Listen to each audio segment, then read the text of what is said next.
నమస్కారం. G3 media morning bulletin కు స్వాగతం. తాజా అప్డేట్స్ మీకోసం. ఎల్లంపల్లిపై బీఆర్ఎస్ ప్రచారం అబద్ధమన్న ఆది శ్రీనివాస్.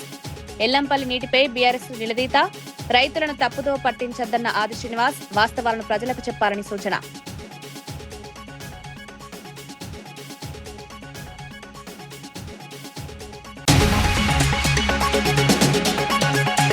$4.51 లక్షల కోట్ల నిర్ణయాలకు కేంద్ర కేబినెట్ ఆమోదం. పీఎం కిసాన్ పథకానికి భారీ నిధులు, సముద్ర మంథన్ ప్రాజెక్టుకు కేంద్రం గ్రీన్ సిగ్నల్, క్రీడలు, మౌలిక వస్తువులకు భారీ కేటాయింపులు.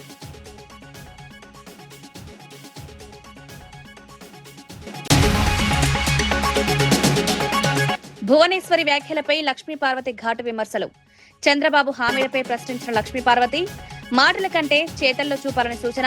ఎన్నికల హామీలపై సమాధానం చెప్పాలని డిమాండ్.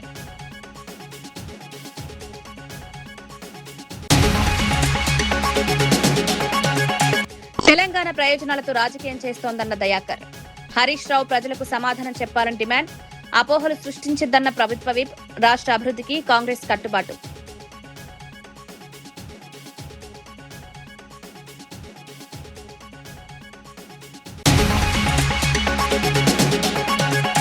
జర్నలిస్టులకు ఇండ్ల స్థలాలు ఇవ్వాలన్న టీయూడబ్ల్యూజే. రంగారెడ్డి జర్నలిస్టులకు ప్రాధాన్యం.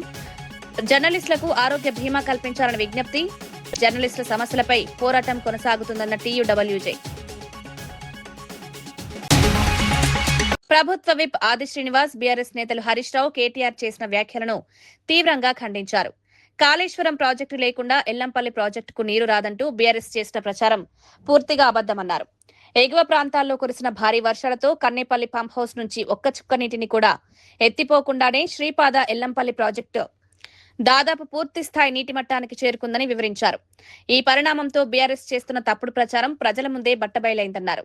రైతులను తప్పుదో పట్టించే ప్రయత్నాలు వెంటనే మానుకోవాలని హితవు పలికారు. వాస్తవాలను వక్రీకరించి రాజకీయ లబ్ధి పొందాలనే ప్రయత్నాలు సరికాదన్నారు.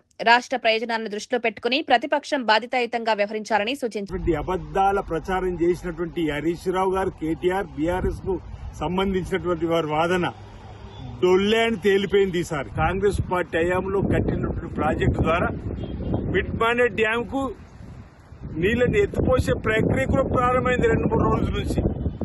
మేము నిర్మించినటువంటి మేడిగడ్డే లేకపోతే, అన్నారం లేకపోతే, సుందీలే లేకపోతే ఎల్లంపల్లి దగ్గరికి నీళ్లు ఎక్కడివి అనేటువంటి వారికి ప్రకృతి సమానం చెప్పిందన్నమాట. సందర్భంగా చెప్పే ప్రయత్నం చేస్తూ ఈరోజు శుద్ధ అబద్దాలు మానుకోవాల్సిందిగా మేము కోరుతున్నాం. కాంగ్రెస్ వచ్చిన తర్వాత ఇబ్బంది అని చెప్పినమాట, కరువును కూడా రాజకీయం చేయాలని చెప్పి చూశారు. మంత్రి అడ్లూరి లక్ష్మణ్ ఎల్లంపల్లి ప్రాజెక్టు నీటి అంశంపై బీఆర్ఎస్ చేస్తున్న ప్రచారాన్ని తీవ్రంగా తప్పుబట్టారు. కాంగ్రెస్ ప్రభుత్వ హయాంలో నిర్మించిన ఎల్లంపల్లి ప్రాజెక్టు ద్వారానే ప్రస్తుతం నీరు అందుతోందని స్పష్టం చేశారు. ఈ విషయంలో మాజీ ముఖ్యమంత్రి కేసీఆర్ చేసిన అన్ని వ్యాఖ్యలు అసత్యాలేనన్నారు. నీటి సరఫరా తన ఘనత అని బీఆర్ఎస్ నేతలు చెప్తున్న ప్రచారం పూర్తిగా అవాస్తవమని పేర్కొన్నారు. రాష్ట్రానికి మేలు చేస్తున్న వర్షాలను కూడా బీఆర్ఎస్ జీర్ణించుకోలేకపోతోందని విమర్శించారు. ఎల్లంపల్లికి చేరిన నీటిని కాంగ్రెస్ ప్రభుత్వ ప్రణాళికలే కారణమన్నారు. ప్రజలను తప్పుదోవ పట్టించే రాజకీయాలకు బదులుగా వాస్తవాలను అంగీకరించాలని బీఆర్ఎస్ కు సూచించారు. ప్రాజెక్టు నుంచి నీటిని విడుదల చేయడం జరిగింది. ఎవరు చేయలే, మా ప్రాజెక్టు వల్ల నీళ్లు వచ్చినాయి, మా ప్రాజెక్టు వల్ల సస్యశ్యామలే అంటే మరి ఈరోజు కేటీఆర్ ఏం జవాబు చెప్తారో చెప్పమనండి. శ్రీపాద ఎల్లంపల్లి ప్రాజెక్టు ద్వారా భారీ వర్షాలతో వరద వచ్చి ఈ రాష్ట్ర రైతాంగం అంతా చల్లగా ఉండే, అన్ని వర్గాల ప్రజలకు చల్లగా ఉండాలని చెప్పి వర్షాలు కురిస్తే ప్రధాన ప్రతిపక్ష నాయకులు కొంతమంది ఏమంటారంటే అత్యంత బాధాకరమైన విషయం ఏంటంటే కరువును కోరుకుంటున్నారు. ఈ రాష్ట్రంలో కరువు రావాలి, కాంగ్రెస్ ఖతం కావాలి. ఇంత దురాలోచనతోని ప్రకటనలు చేయడం, నోటికి ఎంత వస్తే అంత ఆ విధంగా మాకొక 4 రోజుల అవకాశం ఇచ్చి చూడండి అని చెప్పి మాజీ మంత్రి హరీష్ రావు మాట్లాడతాడు. ఆయన మంత్రిగా ఆయన కంటే ఇంజనీర్గా పెద్ద పెద్ద మాటలు చెప్పిండు. ఈరోజు ఇరిగేషన్ శాఖ మంత్రి ఉత్తమ్ కుమార్ రెడ్డి గారు మొదటి నుంచి చెప్తున్నాం, ఈరోజు ఈ యొక్క ఉత్తర తెలంగాణకు సంబంధించినటువంటి 2023 డిసెంబర్ తర్వాత పెద్ద ఎత్తున ప్యాడీ పంట కూడా వచ్చింది. రైతులు పెద్ద ఎత్తున వరి ధాన్యాన్ని పండించిండ్రు. తెలంగాణ రాష్ట్రంలో అత్యధికంగా ప్యాడీ వచ్చింది ఎక్కడంటే ఉమ్మడి కరీంనగర్ జిల్లా. ఆ రోజు గౌరవ ముఖ్యమంత్రిగా ఉన్నటువంటి కాంగ్రెస్ పార్టీ ప్రభుత్వం నిర్మాణం చేసినటువంటి శ్రీపాద ఎల్లంపల్లి ప్రాజెక్టు ద్వారా, వరద కాలువ ద్వారా ఈరోజు పెద్ద ఎత్తున నీళ్లు సమృద్ధిగా వచ్చి రైతులతో సంతోషంగా నాట్లు వేసుకొని ప్రధానమంత్రి నరేంద్ర మోదీ అధ్యక్షతన జరిగిన కేంద్ర కేబినెట్ సమావేశంలో దేశ అభివృద్ధి సంక్షేమానికి సంబంధించిన పలు కీలక నిర్ణయాలకు ఆమోదం లభించింది. మొత్తం 4.51 లక్షల కోట్ల వ్యయంతో పలు పథకాలను అమలు చేయాలని నిర్ణయించారు. రైతులకు ఆర్థిక సహాయం అందించే పీఎం కిసాన్ సమ్మాన్ నిధి పథకాన్ని 2030-31 ఆర్థిక సంవత్సరం వరకు పొడిగిస్తూ 3.15 లక్షల కోట్లు కేటాయించారు. కొత్తగా ప్రారంభించిన ప్రధానమంత్రి సూర్య సరోవర్ యోజనకు 5,070 కోట్లు మంజూరు చేశారు.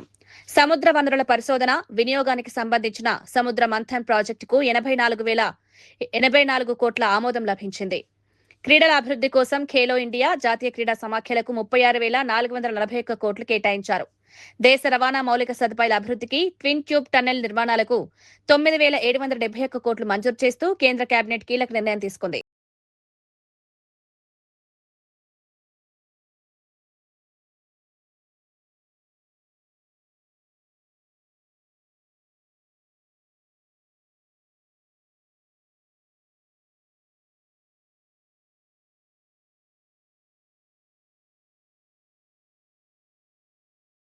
ఆంధ్రప్రదేశ్ సాధు పరిషత్ సభ్యులు శ్రీవ్యాస ఆశ్రమానికి సంబంధించిన వివాదాలపై ఆందోళన వ్యక్తం చేశారు. ఆశ్రమానికి ఉన్న ఆధ్యాత్మిక ప్రాముఖ్యతను కాపాడుతూ వివాదాలను శాంతియుతంగా పరిష్కరించాలని కోరారు. ఈ అంశంలో రాజకీయ పార్టీలు నాయకులు జోక్యం చేసుకోకుండా ఉండాలని విజ్ఞప్తి చేశారు. ఆశ్రమ సాంప్రదాయాలు వారసత్వాన్ని పరిరక్షించడం అందరి బాధ్యత అని పేర్కొన్నారు. ఆధ్యాత్మిక సంస్థల విషయంలో రాజకీయ వివాదాలు చోటు చేసుకోవడం సమాజానికి మంచిది కాదన్నారు. భక్తుల మనోభావాలను గౌరవిస్తూ అన్ని వర్గాలు సామరస్య వాతావరణాన్ని కొనసాగించాలని పిలుపునిచ్చారు.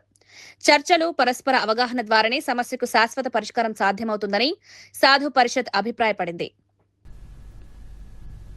ఒక ప్రశ్నార్థకముగా, ఒక అయోమయముగా, ఒక గందరగోళ పరిస్థితి ఆశ్రమం మీద నీలి నీడలు అల్లుకోవడం అనేది చాలా బాధాకరం. ఆధ్యాత్మిక క్షేత్రంలో దయచేసి ఏ పార్టీ అయినా కూడా, ఏ నాయకులైనా కూడా మేము చాలా ప్రేమపూర్వకంగా మేము కోరుతూ ఉన్నాం. ఇందులో దయచేసి మీ జోక్యం వద్దు. దయచేసి ఆంధ్రప్రదేశ్ సాధు పరిషత్తు రాజకీయ జోక్యాన్ని ఎట్టి పరిస్థితిలో కూడా మేము అంగీకరించేది లేదు. ఏవైనా సమస్యలుంటే మేము కూర్చొని మాట్లాడుకుంటాం. మరొక్కసారి నొక్కి వక్కానిస్తూ ఉన్నాం. మహత్తు కలిగినటువంటి వ్యాసాశ్రమంలో అవినీతి జరుగుతుందని ఇలా మాట్లాడుతున్నారు. దీనివల్ల ఏమవుతుందంటే మన హిందూ ధర్మాన్ని, మన సనాతన ధర్మాన్ని, మన ఆశ్రమ వ్యవస్థని మనమే కించపరుచుకున్న వాళ్ళం అవుతున్నాం. ఈ వ్యాసాశ్రమ పరిరక్షణ సమితిలో ఉన్నటువంటి గౌరవనీయులు, గురువులు, పూజ్యులు వాళ్ళకు గాని, అలాగే పూర్వ విద్యార్థుల పరిరక్షణ సమితిలో ఉన్నారు వాళ్ళకు కానీ మేము ఆంధ్రప్రదేశ్ సాధు పరిషత్ తరపున సవినయంగా ఒక విషయం మనవి చేసుకుంటున్నాం. మీరందరూ కూడా ఏ విషయం ఉన్నా దాన్ని గవర్నమెంట్ ద్వారానో జ్యుడిషియరీ ద్వారానో చేయాలి తప్పితే అదే పనిగా ఈ సోషల్ మీడియాలో కానీ ప్రెస్ మీట్లు కానీ ఇలా ఒక అనవసరమైనటువంటి రాద్ధాంతాన్ని సృష్టించడం వల్ల సనాతన ధర్మం పలచనైపోతుంది పబ్లిక్ లో. భోగాపురం అంతర్జాతీయ విమానాశ్రయం ప్రారంభోత్సవానికి ముందు విశాఖపట్నంలో వేడుకలు ఘనంగా కొనసాగుతున్నాయి. గ్రేటర్ విశాఖ మున్సిపల్ కార్పొరేషన్ ఆధ్వర్యంలో ఆర్కే బీచ్ లో mega flash mob, beach walk కార్యక్రమాలు నిర్వహించారు. ఉత్తరాంధ్ర అభివృద్ధికి ప్రతీకగా నిలిచే భోగాపురం విమానాశ్రయానికి ప్రజల మద్దతు చాటేలా ఈ కార్యక్రమాలను ఏర్పాటు చేశారు. విద్యార్థులు, యువత, ప్రజలు పెద్ద సంఖ్యలో పాల్గొని ఉత్సాహంగా సందడి చేశారు. సాంస్కృతిక ప్రదర్శనలు, నృత్యాలతో విశాఖ సాంస్కృతిక వైభవాన్ని ప్రతిబింబించారు. భోగాపురం విమానాశ్రయం అందుబాటులోకి వస్తే ఉత్తరాంధ్రలో పెట్టుబడులు, పర్యాటకం, పారిశ్రామిక అభివృద్ధి, కొత్త అవకాశాలు ఏర్పడతాయన్నారు. ప్రజల్లో అభివృద్ధిపై అవగాహన పెంపొందించడమే ఈ కార్యక్రమ లక్ష్యమని పేర్కొన్నారు. రేపు మన ఉత్తరాంధ్రకి ఎంతో ప్రాముఖ్యమైన అల్లూరు సీతారామరాజు ఇంటర్నేషనల్ ఎయిర్పోర్ట్ని ఆనరబుల్ ప్రైమ్ మినిస్టర్ గారి చేతుల మీదుగా మనం అందరం ఇనాగ్రేట్ చేసుకోబోతున్నాం. గత వారం రోజుల నుంచి ఎంటైర్ ఉత్తరాంధ్ర ఈ అకేషన్ని సెలబ్రేట్ చేసుకుంటుంది. ఉత్తరాంధ్ర కళలకు రెక్కలు అన్న ఒక స్లోగన్తో, నినాదంతో ప్రజలందరూ ఈ కార్యక్రమంలో పాల్గొనాలని ప్రభుత్వం చాలా యాక్టివిటీస్ టేకప్ చేసింది. దానిలో భాగంగా ఈరోజు విశాఖపట్నంలో బీచ్ వాక్ మరియు ఫ్లాష్ మాబ్ని టేకప్ చేయడం జరిగింది. రేపు పొద్దున సుమారు విశాఖపట్నం జిల్లా నుంచి 1,00,000 మంది జనాలు భోగాపురం ఇంటర్నేషనల్ ఎయిర్పోర్ట్, మన అల్లూరు సీతారామరాజు ఇంటర్నేషనల్ ఎయిర్పోర్ట్ ప్రారంభోత్సవంలో పాల్గొంచుకుంటున్నారు.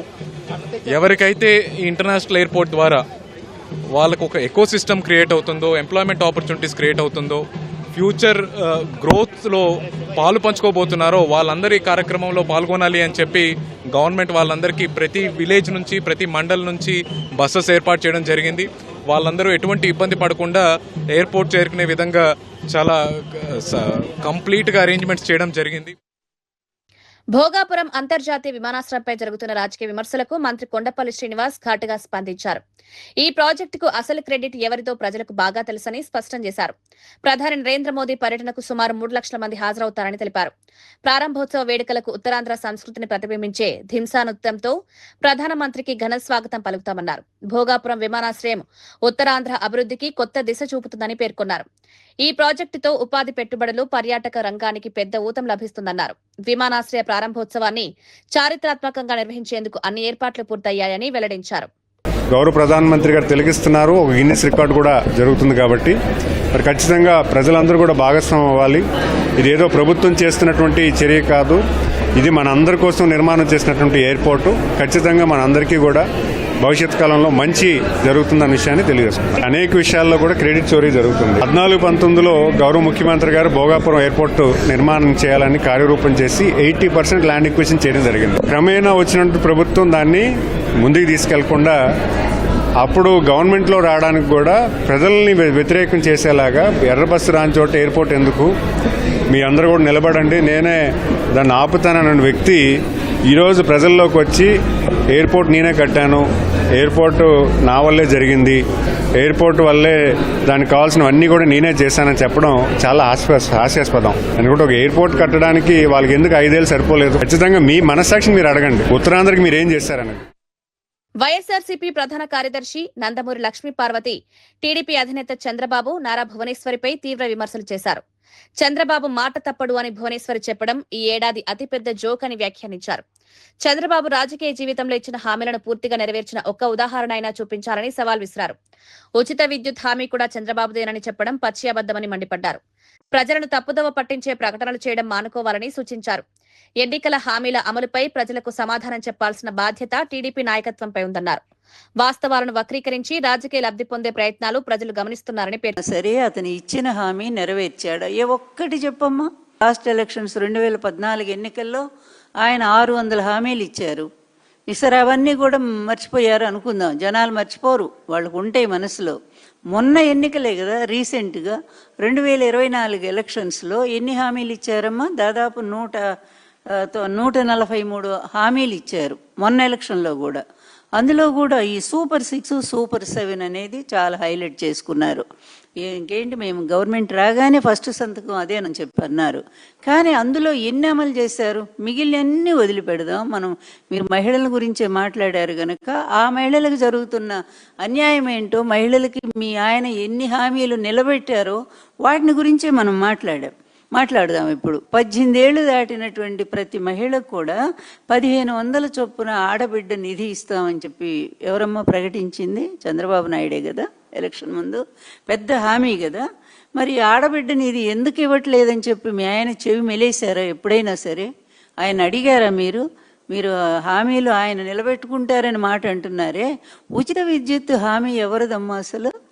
ఉచిత విద్యుత్ హామీ చంద్రబాబుదా? ఇంతకంటే అబద్ధం, పచ్చి అబద్ధం ఇంకేమన్నా ఉంటుందా భువనేశ్వరి? ఎందుకు ఈ విధంగా మీరు కూడా దిగజారిపోతున్నారు వాళ్ళలాగానే? ఆయన మాట ఇస్తే తప్పరు, హరిశ్చంద్రుడు 6వ సంతానం అన్నట్టుగా మీరు మాట్లాడుతుంటే నవ్వుగాకేంటమ్మా తల్లి? ప్రభుత్వ whip MLC Addanki Dayakar BRS పై తీవ్ర విమర్శలు చేశారు. తమ రాజకీయ అస్తిత్వం కోసం తెలంగాణ ప్రజల ప్రయోజనాలను కూడా పణంగా పెట్టే స్థాయికి బీఆర్ఎస్ దిగజారిందని ఆరోపించారు. ఇటీవల చేసిన ఆరోపణలపై మాజీ మంత్రి హరీష్ రావు ప్రజలకు వెంటనే స్పష్టతనివ్వాలని డిమాండ్ చేశారు. రాష్ట్ర ప్రయోజనాల కంటే రాజకీయ ప్రయోజనాలకే బీఆర్ఎస్ ప్రాధాన్యమిస్తోందని విమర్శించారు. ప్రజల్లో అపోహలు సృష్టించే ప్రకటనలు చేయడం బాధ్యతాయుత రాజకీయాలకు విరుద్ధమన్నారు. వాస్తవాలను ప్రజల ముందుంచి సమాధానం చెప్పాలని హరీష్ రావును కోరారు. లేదంటే ప్రభుత్వ వ్యతిరేకత పెరగాలని, ప్రభుత్వానికి నష్టం జరగాలని వాళ్ళు చేస్తున్న ప్రయత్నం చూస్తే ఒకంత నవ్వుతో పాటు మరింత ఒక ఆవేశం వస్తున్న పరిస్థితి. ఎందుకంటే ఇంతకు దిగజారాల్సిన స్థితి ఎందుకు? బీఆర్ఎస్ నేత కేసీఆర్ గారు అల్లుడు హరీష్ రావు గారు ఎక్కడెక్కడ పోయి పూజలు చేస్తుండో మనకు సమాచారం ఉంది. ఒక్కసారి తెలంగాణ ప్రజలు గమనించండి. శివమొగ్గ, దాన్ని షిమోగ అంటారు.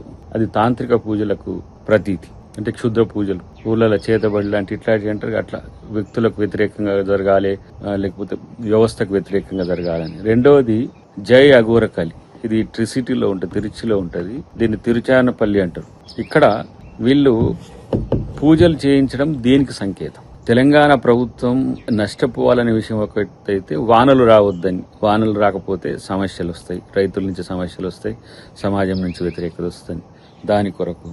రెండవది, ఈరోజు ప్రభుత్వం చేస్తున్న మంచి పథకాలను వ్యతిరేకత సృష్టించడానికి టెక్నికల్ గా ఉన్న సోషల్ మీడియాను, లేదంటే మెయిన్ స్ట్రీమ్ మీడియాను, లేదంటే ట్రోల్స్ మీడియాను అన్నిటిని వాడుకుంటున్న పరిస్థితి. అది సరిపోక ఇలాంటి తాంత్రిక క్షుద్ర పూజలతో తెలంగాణ ప్రభుత్వానికి నష్టం జరగాలని కోరుకోవడం, వీళ్ళు తెలంగాణ బాగుపడాలని కోరుకుంటున్నా అధికారం లేకపోతే అఘోరాలుగా తయారవుతున్న పరిస్థితి. ఈరోజు అఘోరాలతో దేశానికి మంచి జరిగింది, కొన్ని ప్రాంతాల్లో దేశం యొక్క అస్తిత్వాన్ని నిలిపే దాంట్లో ఉన్నారు. కానీ వీళ్ళు భారీ వర్షాలతో శ్రీబాద ఎల్లంపల్లి ప్రాజెక్టు నిండిపోవడంతో ఉత్తర తెలంగాణ రైతుల్లో ఆనందం వ్యక్తమవుతోంది. కాళేశ్వరం ప్రాజెక్టుతో సంబంధం లేకుండానే ఎగువ ప్రాంతాల నుంచి భారీగా వరద జలాలు ఎల్లంపల్లికి చేరడంతో ప్రాజెక్టు పూర్తి స్థాయికి చేరువైంది. అక్కడి నుంచి మిడ్మానేరు, మల్లన్న సాగర్ తో పాటు ఇతర జలాశయాలకు నీటి విడుదల కొనసాగుతోంది. దీంతో సాగునీటి పరిస్థితులు మెరుగుపడగా రైతులు ఊపిరి పీల్చుకున్నారు. ప్రస్తుత వర్షపాతం వల్ల ఖరీఫ్ సాగుకు తగినంత నీరు అందే పరిస్థితి ఏర్పడిందని అధికారులు తెలిపారు. జలాశయాల్లో నీటి నిల్వలు పెరగడంతో భూగర్భ జలాలు కూడా మెరుగుపడే అవకాశం ఉందని చెబుతున్నారు. సాగునీటి సరఫరా సక్రమంగా కొనసాగితే ఉత్తర తెలంగాణలో పంటల ఉత్పత్తి పెరుగుతుందని రైతులు ఆశాభావం వ్యక్తం చేశారు. నీళ్లు వచ్చినాయి, మా ప్రాజెక్టు వల్ల సస్యశ్యామలం ఏంటంటే మరి ఈరోజు కేటీఆర్ ఏం జవాబు చెప్తారో చెప్పమనండి. శ్రీపాద ఎల్లంపల్లి ప్రాజెక్టు ద్వారా భారీ వర్షాలతో వరద వచ్చి ఈ రాష్ట్ర రైతాంగం అంతా చల్లగా ఉండే, అన్ని వర్గాల ప్రజలకు చల్లగా ఉండాలని చెప్పి వర్షాలు కురిస్తే ప్రధాన ప్రతిపక్ష నాయకులు కొంతమంది ఏమంటారంటే అత్యంత బాధాకరమైన విషయం ఏంటంటే కరువును కోరుకుంటున్నారు. ఈ రాష్ట్రంలో కరువు రావాలి, కాంగ్రెస్ ఖతం కావాలి, ఇంత దురాలోచనతోని ప్రకటనలు చేయడం, నోటికి ఎంత వస్తే అంత ఆ విధంగా మాకొక నెల రోజులు అవకాశం ఇచ్చి చూడండి అని చెప్పి మాజీ మంత్రి హరీష్ రావు మాట్లాడతాడు. ఆయన మంత్రిగా ఆయన కంటే ఇంజనీర్గా పెద్ద పెద్ద మాటలు చెప్పిండు. ఈరోజు ఇరిగేషన్ శాఖ మంత్రి ఉత్తమ్ కుమార్ రెడ్డి గారు మొదటి నుంచి చెప్తున్నాం, ఈరోజు ఈ యొక్క ఉత్తర తెలంగాణకు సంబంధించినటువంటి 2023 డిసెంబర్ తర్వాత పెద్ద ఎత్తున ప్యాడీ పంట కూడా వచ్చింది. రైతులు పెద్ద ఎత్తున వరిధాన్యాన్ని పండించారు. గత 10 ఏళ్ల బీఆర్ఎస్ పాలనలో విద్యారంగం తీవ్ర నిర్లక్ష్యానికి గురైందని కాంగ్రెస్ పార్టీతో ఆరోపించింది. అధ్యాపకులకు బదిలీలు, పదోన్నతులు కల్పించకుండా జాప్యం చేశారని విమర్శించింది. జీతభత్యాల పెంపుల్లో ఆలస్యం, ఫీజు రియంబర్స్మెంట్ బకాయిలు, ఓవర్సీస్ స్కాలర్షిప్ల పెండింగ్, బెస్ట్ అవైలబుల్ స్కూల్స్ బిల్లులు చెల్లించకపోవడంతో విద్యార్థులు, ఉపాధ్యాయులు ఇబ్బందులు ఎదుర్కొన్నారని పేర్కొంది. ఉద్యోగ నియామకాలను నిర్లక్ష్యం చేయడం వల్ల విద్యా వ్యవస్థ దెబ్బతినిందని ఆరోపించింది. ప్రస్తుతం కాంగ్రెస్ ప్రభుత్వం విద్యారంగంలో సంస్కరణలు తీసుకొస్తోందని తెలిపింది. పెండింగ్ సమస్యలను దశల వారీగా పరిష్కరించేందుకు చర్యలు చేపడుతున్నట్లు పేర్కొంది. విద్యార్థులకు నాణ్యమైన విద్య, ఉపాధ్యాయులకు మెరుగైన సేవా పరిస్థితులు కల్పించడమే ప్రభుత్వ లక్ష్యమని కాంగ్రెస్ నాయకులు తెలిపారు. ఇంజనీరింగ్ చదువుతున్న విద్యార్థులకు 2018 నుండి ఫీజు రియంబర్స్మెంట్ చేయకుండా ఇబ్బంది పెట్టింది మీరు కాదా? అదేవిధంగా ఓవర్సీస్ స్కాలర్షిప్స్ 2018 నుండి పెండింగ్ పెట్టి వారిని ఇబ్బంది పెట్టింది మీ ప్రభుత్వం కాదా? బెస్ట్ అవైలబుల్ స్కూల్స్ పిల్లల్ని వారికి చెల్లించాల్సిన పేమెంట్ చెల్లించకుండా ఈరోజు అడ్మిషన్ కూడా ఇవ్వని స్థాయికి తీసుకుపోయిన దుర్మార్గులు మీరు కాదా? అదేవిధంగా ఎలాంటి ఉద్యోగ నియామకాలు చేపట్టకుండా ఉద్యమ సమయం నుండి మరి మీ పాలనలో 10 సంవత్సరాల విద్యార్థుల వయోపరిమితి పెరిగిపోతున్నా కానీ ఉద్యోగాలు కల్పించని దుర్మార్గులు మీరు కాదా? ఈ రాష్ట్ర విద్యార్థుల భవిష్యత్తు గురించి పూర్తి స్థాయిలో పరిశోధన చేసి విద్యా వ్యవస్థను ప్రక్షాళన చేయాలనే లక్ష్యంతో ముందు సాగుతున్న ముఖ్యమంత్రి గారిపై మీరు వక్రీకరించి తెలంగాణ ప్రభుత్వం ఫ్యూచర్ సిటీలో జర్నలిస్టులకు కేటాయించనున్న ఇండ్ల స్థలాల్లో రంగారెడ్డి జిల్లాకు చెందిన అర్హులైన జర్నలిస్టులకు మొదటి ప్రాధాన్యం కల్పించాలని టీయూడబ్ల్యూజే రాష్ట్ర కార్యదర్శి కొంపల్లి శ్రీకాంత్ రెడ్డి ప్రభుత్వాన్ని కోరారు. బాలాపూర్ మండల టీయూడబ్ల్యూజే నూతన కార్యవర్గ ఎన్నికల సందర్భంగా జరిగిన సమావేశంలో ఆయన ఈ విజ్ఞప్తి చేశారు. 20 సంవత్సరాలుగా జర్నలిజంలో సేవలందిస్తున్న అర్హులైన వారందరికీ ఇళ్ల స్థలాలు కేటాయించాలన్నారు. జర్నలిస్టులకు ప్రభుత్వ ఉద్యోగుల తరహాలో కార్పొరేట్ వైద్య సేవలు అందించేందుకు చర్యలు జరుగుతున్నాయన్నారు. త్వరలో 5 లక్షల రూపాయల ఆరోగ్య బీమా సౌకర్యాన్ని కూడా అందుబాటులోకి తీసుకురానున్నట్లు వెల్లడించారు. అనంతరం బాలాపూర్ మండల నూతన కార్యవర్గాన్ని ఏకగ్రీవంగా ఎన్నుకుని అభినందించారు. జర్నలిస్టుల సమస్యల పరిష్కారానికి సంఘం రాజీ లేని పోరాటం కొనసాగిస్తుందని నాయకులు స్పష్టం చేశారు. రాష్ట్ర సమాచార పౌర సరఫరా శాఖ మంత్రి గారిని, పౌర సంబంధాల శాఖ మంత్రి గారిని, మిగతా అందరినీ కలుద్దాం.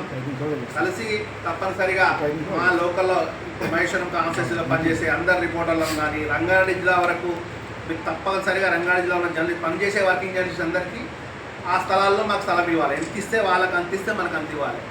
స్టేట్ బ్యూరోలు మేమేం తక్కువ కాదు, అన్ని పత్రికలకు పట్టుకోమని మేమే. ఖచ్చితంగా అంటే మన మండల రిపోర్టర్లు అంటే అక్కడ పేపర్ నిండేదే మండల రిపోర్టర్తో, ఏదో సిటీ బ్యూరోలు స్టేట్ బ్యూరోలు రాసే ఒక ఐటమ్తో పేపర్ నిండవు. సో ఈ విషయమైన మన కార్యాచరణ రూపొందించబోతున్నాం. మన జిల్లా కమిటీ ఈ అంశంలోనే ఈసీలో కూడా మొదటి ఈసీలో కూడా మనం తీర్మానించడం జరిగింది. ఈ కార్యక్రమాల ప్రారంభంలో నిర్వహించుకున్నాం. తదుపరి జరిగే మన వినతి పత్ర సమర్పణ కార్యక్రమానికి తప్పనిసరిగా మీరు అందరూ రావాలి. ఇది మొట్టమొదటి డిమాండ్ మనది. ఇంకా తదుపరి వచ్చినట్టయితే మనం అక్రిడేషన్ల వ్యవస్థ ఉంది. ఇప్పుడు అక్రిడేషన్లు గతంలో మనకు మండలానికి జనాభాను బట్టి ఇస్తుండే, ఇప్పుడు కొత్తగా మారిన నిబంధనల ప్రకారం ఈ పుట్టుకొస్తున్న యూట్యూబర్లు వాళ్ళ వల్ల కొంత కోత విధించాలని చెప్పేసి మన శ్రీనివాస్ రెడ్డి గారు కొత్త సిస్టమ్ తేవడం జరిగింది. కొత్త అంటే ఎవరైతే వర్కింగ్గా పనిచేస్తున్నారో వాళ్ళకి ఇవ్వాలని, అలా పనిచేస్తూ ఎవరైనా రాళ్ళు ఉంటే మనతో తప్పకుండా మన అక్రిడేషన్ కమిటీ మెంబర్గా మన శ్రీకాంత్ ఉన్నాడు. శ్రీకాంత్ అన్న దృష్టికి తీసుకెళ్ళి మనము ఆ సమస్య కూడా పరిష్కరించుకుందాం. సో దాంతోపాటు గారు ఒక కమిటీతో పనిచేస్తున్నారు. ఆ సందర్భంలో మనం కూడా తెలంగాణ ఉద్యమంలో పాత్ర పోషించడం జరిగింది. ఎందుకంటే మీరు ఒక న్యూస్ రాసినా తెలంగాణ ఉద్యమం కోసం రాసినట్టే. ఆంధ్ర పత్రికలు ఆంధ్ర యజమానుల్లో పనిచేస్తూ కూడా మనం ఇక్కడ తెలంగాణ ఉద్యమం కోసం సపోర్టివ్గా న్యూస్ రాయడం జరిగింది. వాళ్ళకు భాషగా ఇవ్వడం జరిగింది. మన మీద కేసులు అనే ఒక నిబంధనలు ఉండొద్దని చెప్పాం. ఈ కేసులు జర్నలిస్టుల మీద పోలీసులు కేసు పెట్టారు. మనం ఒక ఉద్యమంలో ఉన్నా కూడా పక్కన తీసుకెళ్ళి వేరే వాళ్ళని కేసులు పెడతారు. సో కేసుల నిబంధనలు లేకుండా మమ్మల్ని గుర్తించాలని చెప్పేసి మన రాష్ట్ర అధ్యక్షుడు విరాట్ అలీ గారు ఇటీవలే వీళ్ళని కోదండరామ్ సార్ గారిని వాళ్ళని కలవడం జరిగింది, కేశవరావు కమిటీని.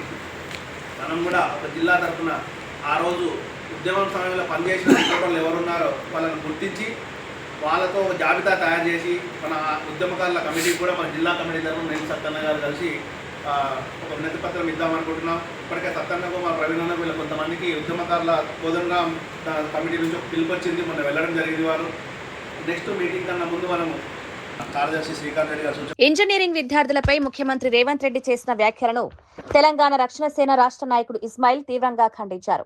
ఇంజనీరింగ్ విద్యార్థులను అవమానించాలని చేసిన వ్యాఖ్యలు ముఖ్యమంత్రి అజ్ఞానం, అహంకారానికి నిదర్శనమని విమర్శించారు. దేశ నిర్మాణంలో కీలక పాత్ర పోషిస్తున్న విద్యార్థులపై ఇలాంటి వ్యాఖ్యలు చేయడం బాధాకరమన్నారు. ఫీజు రియంబర్స్మెంట్, ఉద్యోగాలు, విద్యా వ్యవస్థలో సంస్కరణలు కోరుతున్న విద్యార్థులపై అసహనంతో ప్రభుత్వం స్పందిస్తోందని ఆరోపించారు. విద్యాశాఖ బాధ్యతలు నిర్వహిస్తున్న ముఖ్యమంత్రి విద్యార్థుల మనోభావాలను దెబ్బతీయకుండా వ్యవహరించాలని సూచించారు. వెంటనే విద్యార్థులకు బహిరంగ క్షమాపణ చెప్పాలని డిమాండ్ చేశారు. కూడా ముఖ్యమంత్రి గారు గుర్తించలేకపోవడం హాస్యాస్పదంగా ఉన్నది. ఈ విద్యా వ్యవస్థలో సమూలమైనటువంటి మార్పులు చేయాల్సినటువంటి బాధ్యతాయుతమైనటువంటి విద్యాశాఖను కూడా తన దగ్గర పెట్టుకొని ముఖ్యమంత్రి గారు పదే పదే విద్యాశాఖ పట్ల, విద్యార్థుల పట్ల అలసత్వం ప్రదర్శించడమే కాకుండా తన అసహనాన్ని కూడా ప్రదర్శిస్తూ వస్తూ ఉన్నారు. ఇది మంచిది కాదు అనేటువంటి భావన తెలంగాణ రక్షణ సేన చెప్పదలుచుకున్నది. అట్లాగే మొత్తం విద్యార్థుల ఆత్మగౌరవాన్ని దెబ్బతీసే విధంగా, విద్యార్థులను, విద్యా వ్యవస్థను అపహాస్యం చేసేటట్టుగా ముఖ్యమంత్రి రేవంత్ రెడ్డి గారు మాట్లాడినారు. ఆయన విద్యార్థులకు, విద్యావంతులకు క్షమాపణ చెప్పాలని కూడా తెలంగాణ రక్షణ సేన డిమాండ్ చేస్తూ ఉన్నది. ప్రజాస్వామ్యంలో ప్రశ్నించేటటువంటి హక్కు ప్రతి ఒక్కరికి ఉంటుంది, అట్లాగే విద్యార్థులకు కూడా ఉంటుంది. రేవంత్ రెడ్డి గారు, మీకు ఎందుకు అంత అసహనం కలుగుతోంది? మీరెందుకు అంత అభద్రతలో ఉంటున్నారు? ఎందుకు ఇట్లా అవాకులు చవాకులు పేలుతున్నారు అనేటటువంటి విషయాన్ని మేము అడగదలుచుకుంటా ఉన్నాం. 24,000 పాఠశాలలు ఈ రాష్ట్రంలో ఉంటే వాటిని ఎత్తేసి 4,000 పాఠశాలల్ని ఉంచాలని మీరు అనుకుంటున్నారు కదా. ఇదేనా మీకు ప్రాథమిక విద్య దగ్గర నుంచి విద్యా వ్యవస్థ పైన మీకున్నటువంటి ప్రేమ? అంటే ఈ విద్యా వ్యవస్థను నిర్వీర్యం చేయాలనే మీ కుట్ర మేము పసిగట్టినామని, విద్యార్థులు, విద్యార్థి లోకం పసిగట్టిందని, విద్యావంతులు పసిగట్టినారనే అసహనంతోనే కదా మీరు ఇట్లా మాట్లాడుతూ ఉన్నారు. మీరు ఇవాళ విద్యాశాఖను మీ దగ్గర పెట్టుకొని మొత్తంగా 2024లో ఎన్రోల్మెంట్ ఎక్కువైందని మీరే చెప్తారు. మళ్ళీ స్ట్రెంత్ లేదని స్కూళ్ళు మూసేస్తున్నామనేటటువంటి మాట మీరే మాట్లాడతారు. ఉపాధ్యాయులకు ఇచ్చినటువంటి ఏ ఒక్క హామీని మీరు నెరవేర్చరు. విద్యార్థులకు ఇవ్వాల్సినటువంటి ఫీజు రియంబర్స్మెంట్ను చెల్లించరు. ఇంజనీరింగ్ విద్యార్థులు ఏమడిగినారు మిమ్మల్ని? 9 కోట్ల ఫీ రియంబర్స్ బకాయిలు మాకు చెల్లించాల్సి ఉందని అడిగినందుకేనా ఇంత అసహనం, ఇంత కోపం మీకు? ఏం ఫీ రియంబర్స్మెంట్ చెల్లించాల్సిన బాధ్యత ప్రభుత్వానికి లేదా? మీ బాధ్యత కాదా? ప్రశ్నిస్తే, అడిగితే అవమానిస్తారా? చదువుకున్న వాడికి చదువు విలువ తెలుస్తుంది, అజ్ఞానులకు ఏం తెలుస్తుంది? ఈ అజ్ఞానపు అహంకార మాటలతో పాలన కొనసాగించలేరు రేవంత్ రెడ్డి గారు. విద్యా వ్యవస్థలో సమూలమైనటువంటి మార్పులు రావాలని, విద్యా వ్యవస్థ మరింత బలపడాలని, ఈ విద్యా వ్యవస్థ బలపడడం ద్వారా మాత్రమే సమాజ అభివృద్ధి సాధించబడుతుందని, విద్యకు అధిక ప్రాధాన్యత ఇవ్వాల్సి ఉంటుందని ఎన్ని నివేదికలు మీకు అటు స్వచ్ఛంద సంస్థల దగ్గర నుంచి, బాధ్యత కలిగినటువంటి సామాజిక కార్యకర్తల దగ్గర నుంచి, ఎన్జిఓల దగ్గర నుంచి విద్యావేత్తలు ఎంతమంది మీకు ఇచ్చినారు? మీరు ఏ ఒక్కటన్నా వాటిని పరిశీలించినారా? పరిష్కరించడానికి ప్రయత్నం చేసినారా? పైగా విద్యార్థుల పట్ల మీ లోపల ఉన్నటువంటి అసహనాన్ని అవమానకరంగా మాట్లాడతారా? రేవంత్ రెడ్డి గారు విద్యా వ్యవస్థను భ్రష్టు పట్టించాలనుకుంటున్నాడు, నిర్మూలించాలనుకుంటున్నాడు. కేవలం రియల్ ఎస్టేట్ రంగం ఒక్కటి మాత్రమే ముందుకు తీసుకుపోవాలనేటువంటి ఆలోచన రేవంత్ రెడ్డి గారికి ఉన్నది అనేటటువంటిది ఈ మధ్యకాలంలో ఆయన విద్యపైన మాట్లాడినటువంటి అంశాలను చూస్తే అర్థమవుతా ఉన్నది. విద్యార్థి లోకం ఇవాళ తాము చదువుకు తగినటువంటి అర్హత కలిగినటువంటి వాళ్ళందరికీ ఉద్యోగాలు ఇవ్వమని అడుగుతూ ఉంటే, నోటిఫికేషన్లు వేయమని అడుగుతూ ఉంటే, నిరుద్యోగ సమస్య పరిష్కరించమని అడుగుతూ ఉంటే, తమ ఎల్లంపల్లిపై బీఆర్ఎస్ ప్రచారం అబద్దమన్న ఆది శ్రీనివాస్. ఎల్లంపల్లి నీటిపై బీఆర్ఎస్ నిలదీత, రైతులను తప్పుదో పట్టించద్దన్న ఆది శ్రీనివాస్ వాస్తవాలను ప్రజలకు చెప్పాలని సూచన.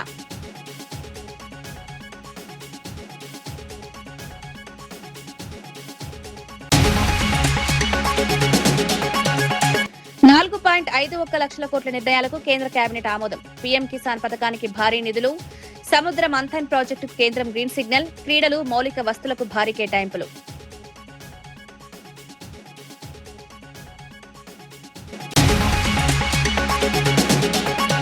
భువనేశ్వరి వ్యాఖ్యలపై లక్ష్మీపార్వతి ఘాటు విమర్శలు.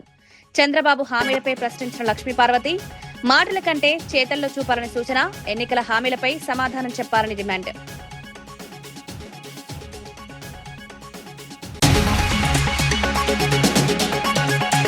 తెలంగాణ ప్రయోజనాలతో రాజకీయం చేస్తోందన్న దయాకర్.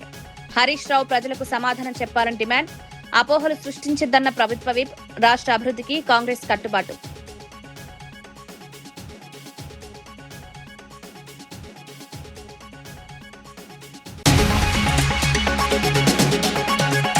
జర్నలిస్టులకు ఇండ్ల స్థలాలు ఇవ్వాలన్న టీయూడబ్ల్యూజే. రంగారెడ్డి జర్నలిస్టులకు ప్రాధాన్యం, జర్నలిస్టులకు ఆరోగ్య బీమా కల్పించాలని విజ్ఞప్తి. జర్నలిస్టుల సమస్యలపై పోరాటం కొనసాగుతుందన్న టీయూడబ్ల్యూజే.